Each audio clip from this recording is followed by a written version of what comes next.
Okay, we are going to move on to cross-hatching. Cross-hatching are little marks that look like plus signs. And you will see that there are several ways that artists go about making the cross-hatching marks. Sometimes students just do a literal, I don't know if you can see the little plus sign. Sometimes artists will go one direction and then the other direction, and it almost looks like little hatching number signs of some kind.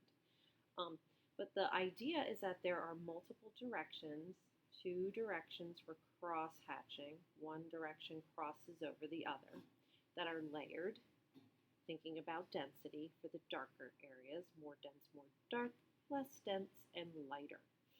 Um, some, especially with pen and ink, some artists will go one direction down for a light. They will cross over it to create a medium light. They'll go another direction completely, and they will keep changing directions over and over again until they can create a dark to light section. So, for our sphere, what are we going to do? Well, what I would like to see is I'd like to see you find a rhythm. So I'm going to do 1, 2, 3, 1, 2, 3. 1, 2, 3, one direction, 1, 2, 3, another direction. I'm going to know that I don't want to get towards this area where my highlight is. And I'm going to sprinkle these, finding a nice rhythm. I'm going to sprinkle these down the sphere.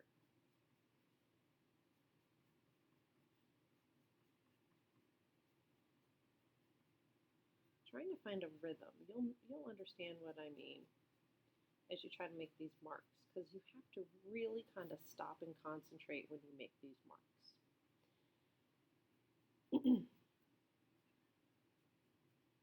Now I'm going to layer them a little farther away from that area, filling in some of the spaces, keeping it very random.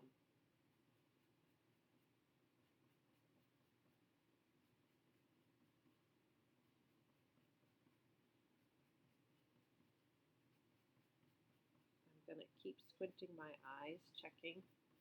Whoops, lost my rhythm. Squint my eyes. What am I looking for when I squint my eyes? I am looking for it gradually getting darker. Looks like I need some in that area.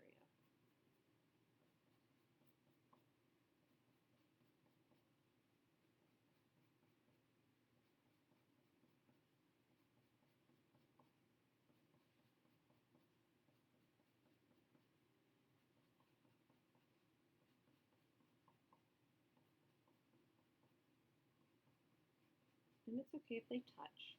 You don't have to stay away from them. They can just be layered. Again, it gives it the illusion of having a texture as you're creating the darker values for the shadows. I keep squinting. I think these need a little bit more right along this edge to really develop that.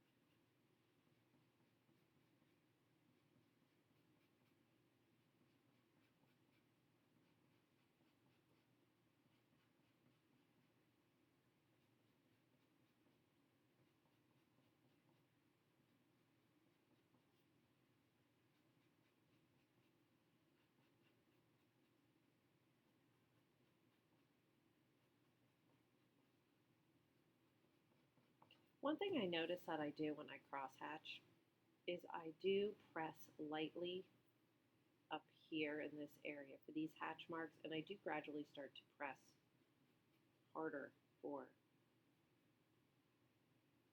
the hatch marks down here. I actually do change pressure, and that's fine. That is a-okay.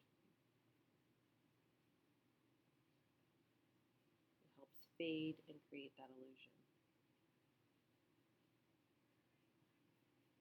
Okay, I think that's pretty good. I almost want to do just a little bit more down here because I like to make it look like it's sitting flat on a surface.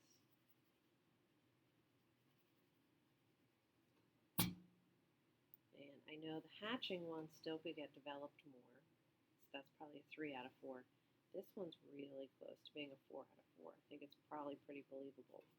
So you might want to start by simply practicing making some of these marks on the back of your paper. 1, 2, 3, 1, 2, 3.